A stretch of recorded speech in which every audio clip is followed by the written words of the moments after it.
Okay, Tim, alcoholic. Hi, Tim. We're going to continue on with Bill's story at the bottom of page 8.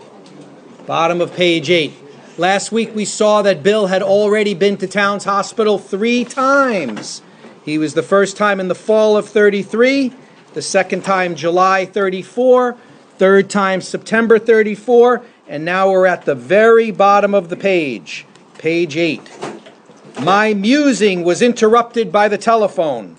The cheery voice of an old school friend asked if he might come over. So our little background story here is what we're talking about is Ebby Thatcher, and this is Bill's old school friend. And in actuality, he only went to school with Bill 1 year, 9th grade. And that's because Ebby was actually from Albany. That's Ebby on your right. This is a younger picture of him. And that one was from 1955 at the convention, him and Bill. So he only was a school chum of Bill's for 1 year, 9th grade. Ebby actually lived in Albany. That's where the family was from. And Bill was from East Dorset, Vermont, but went to Manchester, Vermont for high school to Burr and Burton Seminary. In more modern times, it's called Burr and Burton Academy. This is the picture in front of the school, still there, very upscale sort of high school. Not my type of high school, but you know, this was someplace that people with a few dollars went to. And the reason Ebby went there was because Ebby was having trouble in Albany. And the family said, let's get him the heck out of here and let's get him over to Burr and Burton and maybe they'll straighten him out. But he only did 1 year there. However, Bill knew Ebby already because Ebby was a summer guy, right? His family came up to Manchester every year. Bill lived in East Dorset, 6 miles away, but he lived there all the time. But during the summer, these are the guys that he would hang around with in Manchester. In actuality, Bill's best friend was Lois's brother, Rogers. That was Bill's best friend. Okay, so that just gives us a little background story there.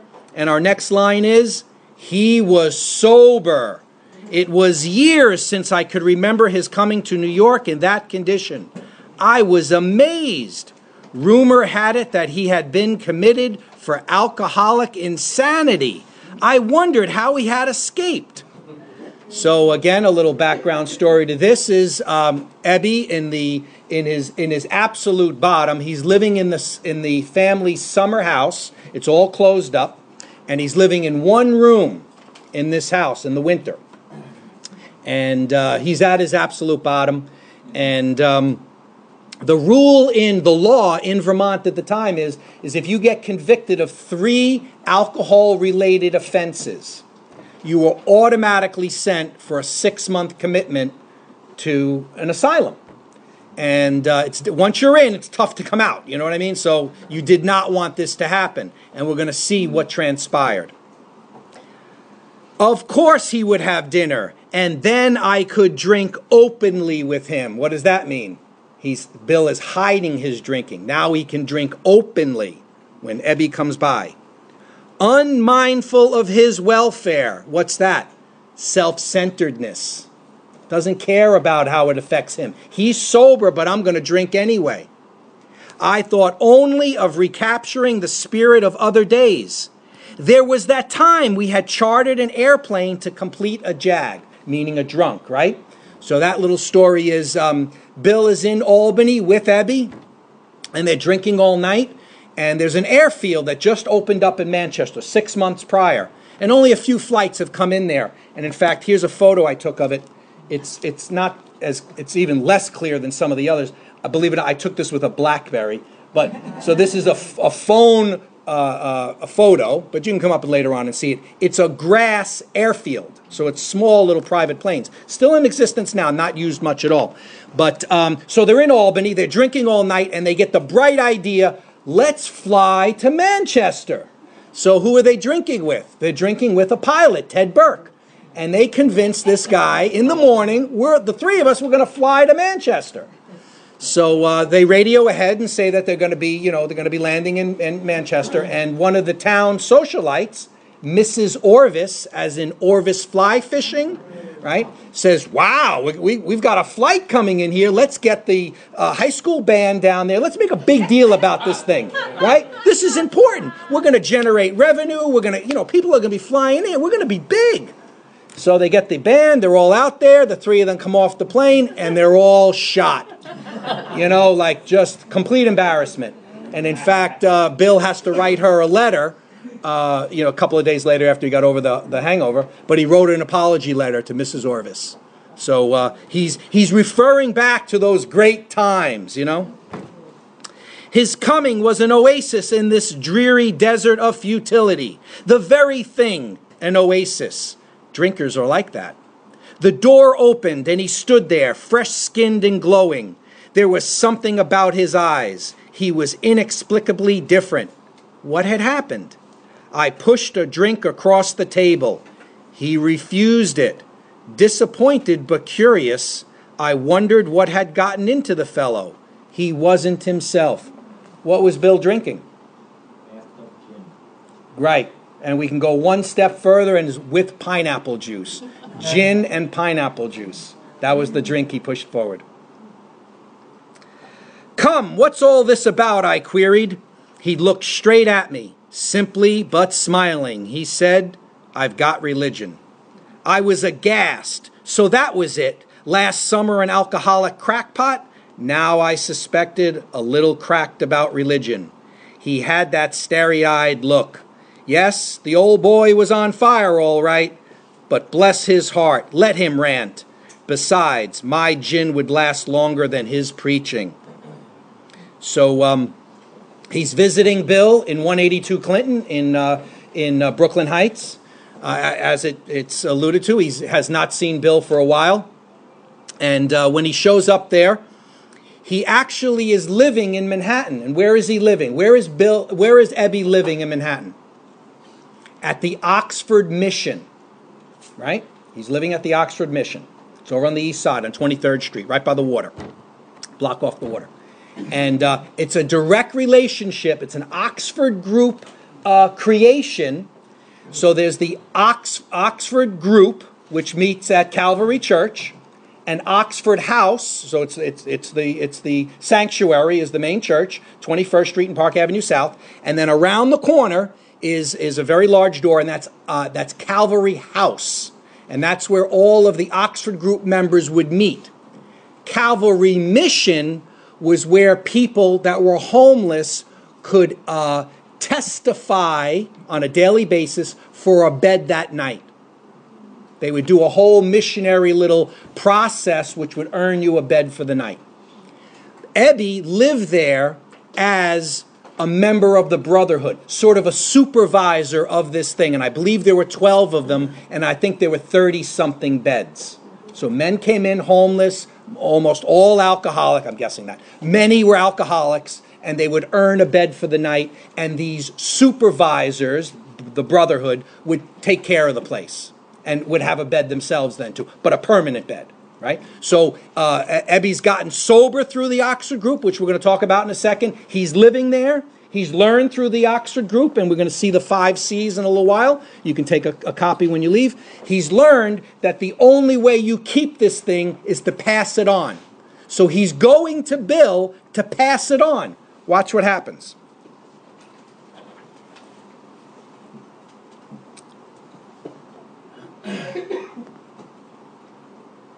But he did no ranting. In a matter-of-fact way, he told how 2 men had appeared in court, persuading the judge to suspend his commitment.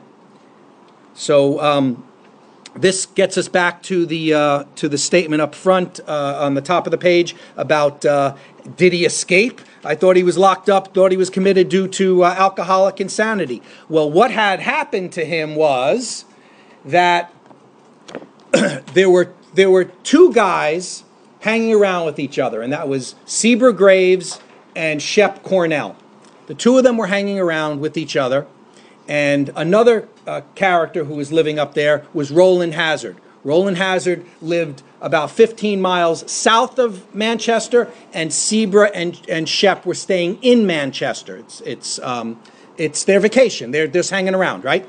But the three of them know each other from the Oxford group. And both Sebra and Shep go and see Ebby. They hear that this is going to happen, that he could potentially be locked up for alcoholic insanity. And they want to go to him and help him. And basically, Ebby's not really having much to do with it. It's not really resonating for him. And both Shep and Sebra go to Roland and propose to him that when Ebby has to go before the judge, that Roland comes. Roland's an older man, more established, big Rhode Island family, wealthy Rhode Island family, and thought that that would have a lot of credence. And as luck would have it, if we're talking about luck, who's the judge in the case? Sebra Graves' father, Judge Graves.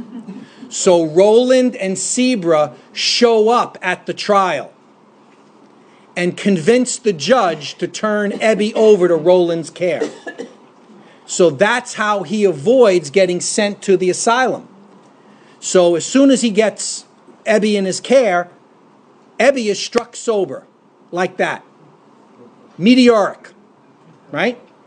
Within 2 weeks, Roland has him speaking in the area at various YMCAs and get-togethers and on fire, just like this guy is pink cloud stuff, right?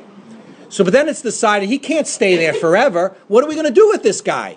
And it's suggested, well, let's send him down to New York to work with the Oxford group in their New York stronghold, which is Calvary Church, run by Reverend Shoemaker, right? Sam Shoemaker. So they get him down there, and Shep, who wasn't at court, offers to let him live in his apartment for 2 weeks. Shep's a stockbroker on Wall Street. And lives there for 2 weeks, ends up at the Mission, and now has a place to stay. And bottom line is that Ebby then gets the opportunity to go to Bill's house and to see if he can pass this on to him. So a picture of Sebra Graves. This is Judge Graves' son. And we have a picture of Shep Cornell. Right, this is the stockbroker that Ebby lived with in his house for 2 weeks. And then we have a picture of Roland Hazard, your left. This is a World War II era picture. But that's Roland Hazard.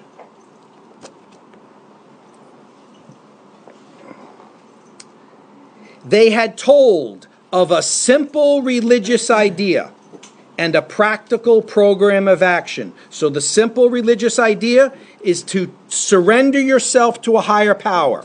And the practical program of action, and again, Oxford Group does not have steps. What do they have? They have tenets. There's at least 28 of them. Bill writes about 5 that he could accept. Here are the 5 that he could accept, which then this morphs into 6 steps and then morphs into 12 steps. Right? So a simple religious idea, surrender to a higher power, and a practical program of action. What is Ebby doing? Ebby is practicing one of the C's in bringing this to Bill at the moment, right? That was 2 months ago, and the result was self-evident. It worked. So in 2 months, he's done all of his step work, right? He's spoken at various places, and he's on his first 12-step call. He had come to pass his experience along to me, if I cared to have it. I was shocked, but interested. Certainly I was interested. This is key. I had to be, for I was hopeless. This is the setup for step 1. Right? This is the setup for Bill's taking step 1. He talked for hours. Childhood memories rose before me. I could almost hear the sound of the preacher's voice as I sat on still Sundays, way over there on the hillside. What hillside is he talking about? Anybody been up to Vermont to Bill's boyhood home? What's the mountain straight across? Mount Aeolus. This is the hillside he's talking about, right? There was that proffered temperance pledge I never signed. Proffered means to put before someone for acceptance. There was that proffered temperance pledge I never signed. My grandfather's good-natured contempt of some church folk and their doings, his insistence that the spheres really had their music, but his denial of the preacher's right to tell him how he must listen, his fearlessness as he spoke of these things just before he died. These recollections welled up from the past. They made me swallow hard. The wartime day in old Winchester Cathedral came back again. Often when people talk about the spiritual experience Bill had, they think they're talking about when he's reading the doggerel on the tombstone. No, it's from being inside the cathedral. I had always believed in a power greater than myself. I had often pondered these things. I was not an atheist. Few people really are, for that means blind faith in the strange proposition that this universe originated in a cipher and aimlessly rushes nowhere. My intellectual heroes, the chemists, the astronomers, even the evolutionists, suggested vast laws and forces at work. Despite contrary indications, I had little doubt that a mighty purpose and rhythm underlay all. How could there be so much of precise and immutable law and no intelligence? I simply had to believe in a spirit of the universe who knew neither time nor limitation. But that was as far as I had gone. What is Bill going to lead us to now? The differentiation between a spirit of the universe and a personal God. Watch it. With ministers and the world's religions, I parted right there. When they talked of a God personal to me, who was love, superhuman strength, and direction, I became irritated and my mind snapped shut against such a theory. To Christ I conceded the certainty of a great man, not too closely followed by those who claimed him. His moral teaching most excellent. For myself, I had adopted those parts which seemed convenient and not too difficult. The rest I disregarded. The wars which had been fought, the burnings and the chicanery that religious dispute had facilitated, made me sick. I honestly doubted whether, on balance, the religions of mankind had done any good. Judging from what I had seen in Europe and since, the power of God in human affairs was negligible. The brotherhood of man a grim jest. If there was a devil, he seemed the boss universal, meaning dominant, right? And he certainly had me. But my friend sat before me, and he made the point-blank declaration that God had done for him what he could not do for himself. His human will had failed, self-will. Doctors had pronounced him incurable, meaning hopeless. Society was about to lock him up. Like myself, he had admitted complete defeat. That's a description of Bill's taking step one and Ebby's. Admitting complete defeat. I am powerless over alcohol. Then he had, in effect, been raised from the dead, suddenly taken from the scrap heap to a level of life better than the best he had ever known. So he's had a psychic change. Had this power originated in him? Obviously, it had not. There had been no more power in him than there was in me at that moment, and this was none at all. That floored me. It began to look as though religious people were right after all. Here was something at work in a human heart which had done the impossible. My ideas about miracles were drastically revised right then. Never mind the musty past. Here sat a miracle directly across the table. He shouted great tidings. So what does he mean? He sees the proof. I saw that my friend was much more than inwardly reorganized. He was on a different footing. His roots grasped a new soil. Sounds like a spiritual experience, spiritual awakening to me. Despite the living example of my friend, there remained in me the vestiges of my old prejudice. The word God still aroused a certain antipathy. When the thought was expressed that there might be a God personal to me, this feeling was intensified. I didn't like the idea.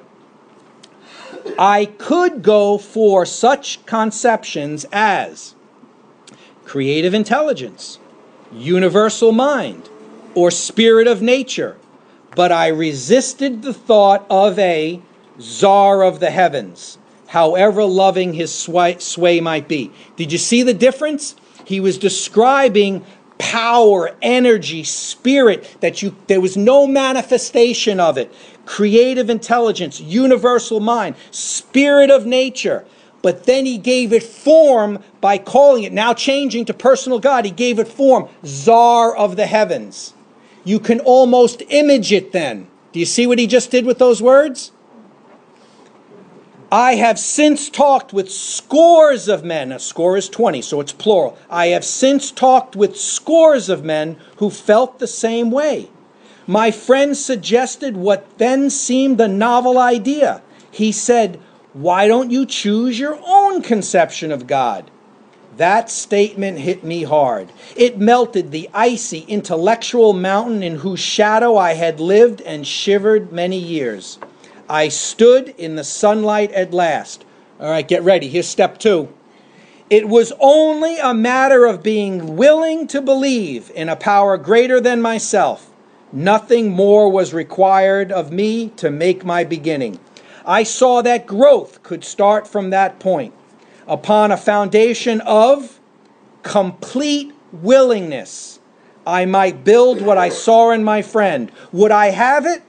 Of course I would. Just took step 2. Thus, I was convinced that God is concerned with us humans when we want him enough. That's him now switching from the spirit of the universe to a personal God. There's the switch right there. Thus was I convinced that God is concerned with us humans when we want him enough. He will intercede if you ask. May not be the answer you want. He will intercede. At long last, I saw, I felt, I believed. Scales of pride and prejudice fell from my eyes. A new world came into view. The real significance of my experience in the cathedral burst upon me. For a brief moment, I had needed and wanted God. There had been a humble willingness to have him with me, and he came. But soon, the sense of his presence had been blotted out by worldly clamors, mostly those within myself, and so it had been ever since. How blind had I been? So in other words, he recognizes during World War I, while he's being shipped out of England to go over to France, that he has fear. And he humbly asks God to come to him. And recognizes now, years later, 1939, right? Years later, that in 1917, God came to him because he needed him, wanted and needed him, and humbly accepted it. He's just coming to that realization at that point. So we all saw in the very beginning as I started that Bill was there in Towns Hospital 3 times. He has this information. I just wanted Of course. You said 1939. Can you explain that again? The fact that he's writing this in 1939. Oh, okay. Yeah, no problem. So we know that he's gone 3 times, and he's got all this information now. Can he stop drinking on his own? No. Why? At the hospital, I was separated from alcohol for the last time. That's his 4th visit back to Towns. That's December 34. 4th visit to Towns Hospital. Treatment seemed wise, for I showed signs of delirium tremens. Let's see step 3. There I humbly offered myself to God as I then understood him, to do with me as he would. I placed myself unreservedly under his care and direction. I admitted for the first time that of myself I was nothing, that without him I was lost. Step 3. Here's step 4. I ruthlessly faced my sins and became willing to have my newfound friend, capital F, take them away, root and branch. So technically that's steps 6 and 7, right? Steps 6 and 7 there. I ruthlessly faced my sins and became willing to have my newfound higher power take them away, root and branch. Did I read this? I have not had a drink since.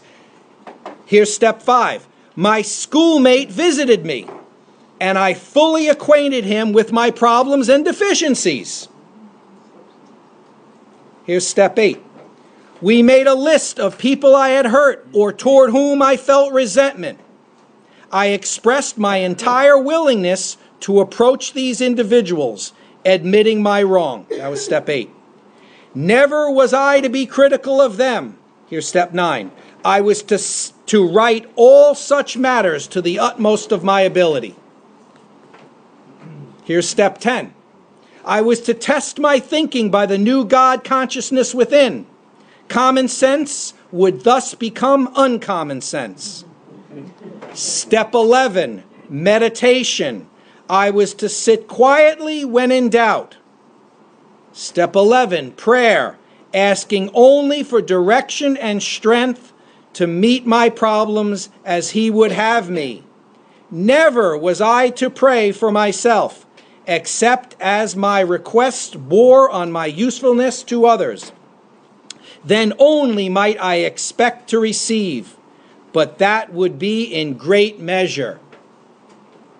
My friend, now meaning Ebby, it's a small f, right? My friend promised, when these things were done, I would enter upon a new relationship with my Creator, that I would have the elements of a way of living which answered all my problems, plural, not just booze. It will solve everything. If you lose your job, should you pray for a new job? No. Pray for the fear of not having your job to go away, and it can be instantaneous. If you pray for the job, it may be in God's plan for you to get it in 6 months. Why be in pain 6 months? Pray for the fear to be removed now, so that you are unblocked to be of maximum service to another alcoholic. Belief in the power of God, plus enough willingness, honesty, and humility to establish and maintain the new order of things were the essential requirements. Simple, but not easy. A price had to be paid. It meant the destruction of self-centeredness. This is an altruistic movement. This is a program of giving oneself to someone else. It's a program of service. And in fact, when we practice these principles in all our affairs, that is secondary to bringing this message to another alcoholic. Primary. That's the way you stay sober. Bring the message to another alcoholic. And take a service commitment at your group. Right? But that service commitment at the group level doesn't trump bringing it to another alcoholic or working with another alcoholic. Right? It's in order, on purpose.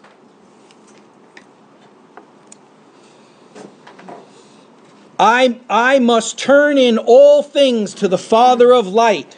See again how he put imagery there? It's Father of light rather than Spirit of the universe. Personal God. You can almost see Father of the light. Spirit of the universe, it's misty. Right? He's giving it form.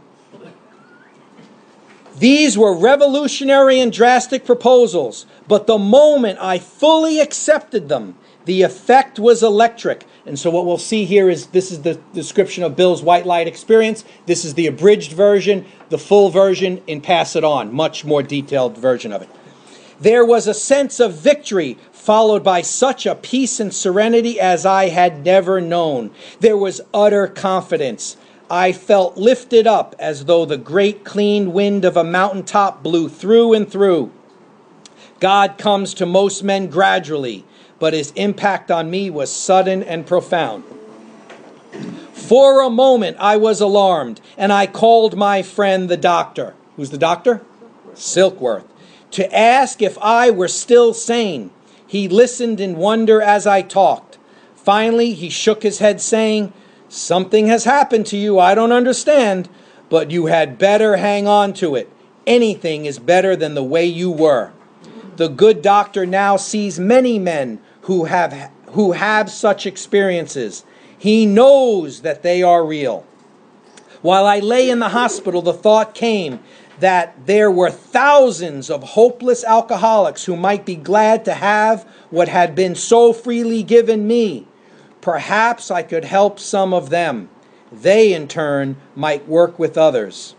My friend had emphasized the absolute necessity of demonstrating these principles in all my affairs. Particularly was it imperative to work with others as he had worked with me.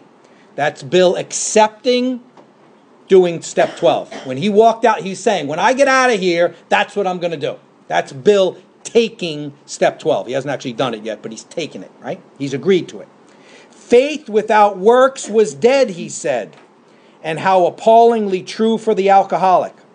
For if an alcoholic failed to perfect and enlarge his spiritual life through work and self-sacrifice for others, he could not survive the certain trials and low spots ahead. If he did not work, he would surely drink again, and if he drank, he would surely die. Then faith would be dead indeed. With us, it is just like that. My wife and I abandoned ourselves with enthusiasm to the idea of helping other alcoholics to a solution of their problems. It was fortunate, for my old business associates remained skeptical for a year and a half, during which I found little work. I was not too well at the time and was plagued by waves of self-pity and resentment. This sometimes nearly drove me back to drink, but I soon found that when all other measures failed, work with another alcoholic would save the day. Many times I have gone to my old hospital in despair. On talking to a man there, I would be amazingly lifted up and set on my feet. It was a design for living that works in rough going. We commenced to make many fast friends, and a fellowship has grown up among us of which it is a wonderful thing to feel a part. The joy of living we really have, even under pressure and difficulty. I have seen hundreds of families set their feet in the path that really goes somewhere, have seen the most impossible domestic situations righted, feuds and bitternesses of all sorts wiped out. I have seen men come out of asylums and resume a vital place in the lives of their families and communities. Business and professional men have regained their standing. There is scarcely any form of trouble and misery which has not been overcome among us. In one western city, Akron, Ohio, and its environments, there are 1,000 of us and our families. We meet frequently so that newcomers may find fellowship they seek. At these informal gatherings, one may often see from 50 to 200 persons. We are growing in numbers and power. Note, bottom of the page. In 2009, AA is composed of over 116,000 groups. And just a little update on that, we did get the 2014 pamphlet, and it's 115,000. So it's like less meetings, right? No. It's groups now have more meetings per group. You don't need another group. You just add a meeting to a group that's already... An alcoholic in his cups is an unloving creature. Our struggles with them are variously strenuous, comic, and tragic. One poor chap committed suicide in my home. He could not or would not see our way of life. So this is the story of Bill Cousins. He lived in 182 Clinton with Bill and Lois. Bill and Lois go down to see Fitz Mayo for a weekend and leave Bill back at the homestead there. And Bill is a Canadian. He's an attorney, or maybe a former attorney, and he's a pro bridge player. He's a gambler, so he's a professional bridge player, and so he needs money. Anyway, he's hawking some of their best clothing while they're gone, right? Or they discover he's been doing it a while, right? So depression, can't stop drinking, gambling's probably an issue in his stress also. But he takes the stove, kicks out the pilot light, turns on the gas, and commits suicide that way in their home. There is, however, what a great segue. There is, however, a vast amount of fun about it all. I suppose some would be shocked at our seeming worldliness and levity, but just underneath there is deadly earnestness. Faith has to work 24 hours a day in and through us, or we perish. Most of us feel we need look no further for utopia, meaning the perfection, heaven. We have it with us right here and now. Each day, my friends, simple talk in our kitchen multiplies itself in a widening circle of peace on earth and goodwill to men. Bill W., co-founder of AA, died January 24th, 1971. We'll stop there tonight.